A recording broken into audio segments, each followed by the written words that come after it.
warahmatullahi wabarakatuh. Perkenalkan, nama saya Rafi Aziz dengan NIM 2012-0008. Di sini saya akan memaparkan materi yaitu sejarah pandemi global yang terjadi selama kehidupan manusia. Dosen pengampu Ibu Yeni Indriani, SKM, MPH. Baik, bagi sebagian besar orang, kata pandemi mungkin baru pertama kali didengar pada tahun ini akibat terjadinya pandemi COVID-19. Pandemi merujuk kepada terjadinya penyebaran penyakit infeksi tersebar hingga beberapa benua. Pada 11 Maret 2020, World Health mendeklarasikan COVID-19 pandemi karena kasusnya sudah ditemukan di berbagai dunia. Per Januari 2022, kasus COVID-19 telah sudah mencapai 4,26 juta kasus di Indonesia dan 298 juta kasus di dunia. COVID-19 bukanlah kasus pandemi pertama yang pernah terjadi di dunia. Pandemi lain masa lalu yang cukup terkenal adalah pandemi flu Spanyol pada tahun 1918 yang menginfeksi hingga 500 juta jiwa atau sekitar 1/3 populasi dunia pada saat itu. Lebih dekat dari itu, ternyata satu dekade yang lalu juga sempat terjadi pandemi, yaitu pandemi flu babi pada tahun 2009 serta pandemi yang lain. Nah, selanjutnya adalah wabah pes atau Black Death. Meski wabah pes disebabkan oleh bakteria Yersinia pestis, masih terdapat beberapa belahan dunia lainnya. Wabah Justinianus yang terjadi pada 541 Masehi dan berlangsung selama 200 tahun telah memusnahkan jutaan jiwa. Wabah ini terjadi beberapa gelombang di Eropa, Afrika Utara, dan Timur Tengah. Setelah itu muncul juga pandemi pada abad ke-14. Yang lebih terkenal, pandemi ini kemungkinan muncul pertama kali di Cina dan telah membinasakan populasi manusia di Asia, Eropa, dan Afrika Utara. Salah satu warisan penting dalam bidang kesehatan masyarakat yaitu konsep dari karantina, muncul dari wabah pes abad ke-15. Kata karantina itu sendiri berasal dari istilah dari Venesia yaitu quarantena, yaitu artinya 40 hari. Pandemi Black Death pada abad ke-15 diperkirakan telah memicu munculnya berbagai reformasi dalam bidang sosial, ekonomi, kesenian, dan budaya pada era abad pertengahan Eropa.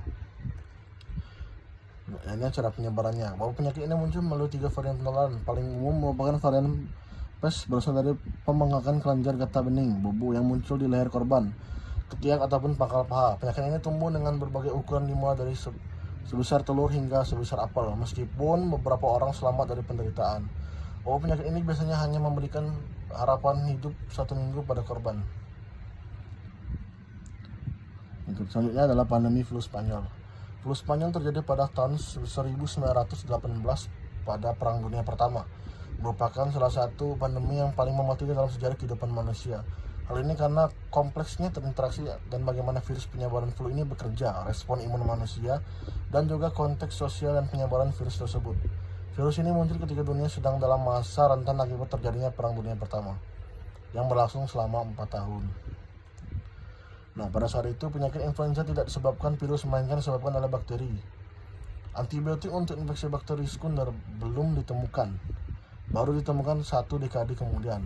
Dan bangsal untuk perawatan intensif dilengkapi dengan ventilator mekanik pun juga belum ditemukan. Kurangnya pemahaman medis dan saintifik mengenai flu pada tahun 1918 menyebabkan flu Spanyol sangat sulit untuk diatasi. Namun, intervensi dalam kesehatan masyarakat seperti menjalankan karantina, penggunaan masker, dan larangan pertemuan massal telah membantu meminimalkan penyebaran penyakit pada beberapa daerah. Selanjutnya adalah HIV atau AIDS. Kasus pertama dari HIV atau AIDS di dunia bagian barat muncul pada tahun 1981. Sejak saat itu sekitar 75 juta orang telah terjangkit HIV. Dan sekitar 32 juta orang telah meninggal akibat penyakit ini. Beberapa awal kemunculannya sangat ditakuti dan berlaku di beberapa negara berkembang. Penyebaran HIV atau AIDS. HIV adalah penyakit infeksi yang disebabkan oleh Human Immunodeficiency Virus. Adapun AIDS adalah kondisi yang terdiri dari kumpulan gejala terkait melemahnya sistem imun. AIDS terjadi ketika infeksi HIV sudah berkembang parah dan tidak ditangani dengan baik. Menurut Center of Disease Control and Prevention (CDC), penularan HIV dari orang yang terinfeksi hanya bisa diparantai oleh cairan tubuh. Selanjutnya adalah sindrom pernapasan akut berat atau SARS. Pandemi COVID-19 merupakan wabah coronavirus yang ketiga dalam 2 dekade terakhir. Wabah pertama terjadi pada tahun 2002, yang muncul dari sebuah spesies kelelawar tapal kuda di Cina. Penyakit ini selalu muncul menyebar 29 negara lainnya yang menyebabkan 8.000 98 kasus terjangkit dan 774 kasus meninggal. SARS akhirnya diatasi pada tahun 2003. Namun SARS-CoV-2, virus penyebaran COVID-19, lebih mudah menyebar dibanding SARS coronavirus yang pertama. Nah, upaya untuk mengatasi SARS pada tahun 2002 hingga 2003 dapat diungkap sebagai latihan dalam menghadapi COVID-19. Para peneliti yang risetnya berfokus pada SARS dan MERS, penyakit akibat coronavirus lainnya, masih menjadi isu di beberapa wilayah. Menghasilkan riset yang penting dapat dijadikan sebagai fondasi dalam mencari vaksin untuk mencegah SARS-CoV-2. Pengetahuan yang diperoleh dari cara mengatasi SARS dapat juga menjadi pedoman untuk mencari obat antivirus untuk mengobati SARS-CoV-2. Penyebaran SARS disebabkan oleh salah satu jenis coronavirus yang dikenal dengan SARS, Associated Coronavirus SARS-CoV. Coronavirus merupakan kelompok virus yang bisa menginfeksi saluran pernapasan. Saat terinfeksi virus ini, biasanya akan terjadi gangguan pernapasan mulai dari ringan sampai berat.